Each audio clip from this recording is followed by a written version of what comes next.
Okay, it's double wrench technique.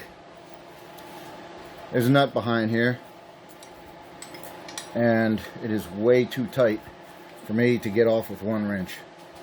Therefore, I'm going to use double wrench technique.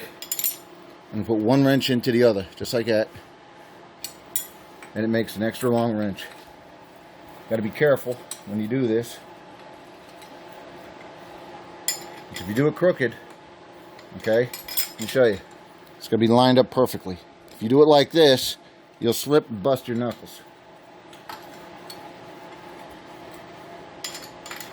I'm changing the motor mount here. Now watch this. Oh boy, he was tight. See if we can get a little. There we go. All right, that's what I'm talking about.